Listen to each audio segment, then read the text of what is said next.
Doctor BR Ambedkar Konaseema జిల్లా అమలాపురం నియోజకవర్గం అల్లవరం మండలం మొగలమూరు పంచాయతీ పరిధిలోని సిరగట్లపల్లి గ్రామంలో అనుమతులు లేకుండా చెరువు తవ్వకాలు జరుగుతున్నాయంటూ గ్రామస్తులు ఆందోళన వ్యక్తం చేశారు.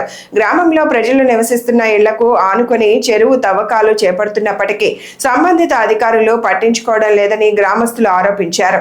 అంతేకాకుండా గ్రామంలోని మంచినీటి ట్యాంకు సమీపంలోనే తవ్వకాలు జరుగుతుండటంతో తాగునీటి కలుషితమవుతోందని ఆవేదన వ్యక్తం చేశారు. కలుషిత నీటిని వినియోగించడం వల్ల గ్రామంలో కొంతమంది అనారోగ్యానికి గురవుతున్నారని బాధితులు తెలిపారు. పేరు కాండ్రేల్ కాశీ విశ్వేశ్వరరావు, కోనసీమ జిల్లా అంబేద్కర్ కోనసీమ జిల్లా అల్లవరం మండలం మొగలమూరు శివాజీ తిరగల నుంచి వచ్చామండి. ఇప్పుడు కొత్తగా రైలు చెరువు స్టార్ట్ చేశారు. పక్కన మంచినీళ్ళ ట్యాంక్ ఉంది. మంచినీళ్ళ ట్యాంకు మరి ఆక్వా చెరువుల వల్ల ఉప్పు నీరు అయిపోద్ది. మేము దగ్గర 200 మంది నివాస కాపురాలు ఉంటున్నారండి. ప్రస్తుతానికి అయితే చెరువులని వాడుకుంటున్నారు. వేసవకాలం నిమిత్తం అయితే చెరువు మాకే అది అసరాగా ఉంటుందండి. ఇప్పుడు చెరువులు తగ్గితే ఉప్పు నీరు అయిపోతాయి. కాబట్టి శ్రీవారు మరి కలెక్టర్ ఆఫీస్కి వచ్చి పిటిషన్ ఇచ్చాం. కలెక్టర్ గారు మరి స్పందించి మరి ఆ చెరువులు ఆఫ్ చేస్తారని మేము కోరుతున్నామండి. పేరు శంకర సూర్యచంద్ర నాగేశ్వరరావు, అల్లవరం మండలం మొగలమూరు గ్రామం సిరట్లపల్లి వాసిని.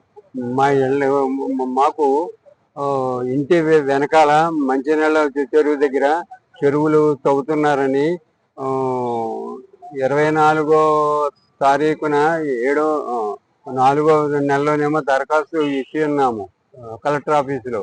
అవేమో అయినా సరే వాళ్ళేమో విఆర్ఓ గారు, విఆర్ఏ గారు, ఫిషరీస్ వారు వచ్చి ఉన్నారు. కానీ అక్కడ ఉండేటువంటి చెరువులు తవ్వేవారు రాత్రులు 19వ తారీఖు, 25వ తారీఖు, 22వ తారీఖు రాత్రులు చెరువులు తవ్వుతున్నారు. దానికి పర్మిషన్ లేదు. ఒకవేళ చెరువులు అయ్యి ఉంటే అక్కడ నివాస యోగ్యం కాదు. అందుకని మరలా కలెక్టర్ ఆఫీస్కి వచ్చి దరఖాస్తు చేసి ఉన్నాము. మాకు పూర్తిగా అక్కడ మంచినీళ్ళ చెరువుకి ఇది ఉప్పు నీరు అది వస్తుంది కాబట్టి వాడుకోనేందుకు ఇబ్బంది.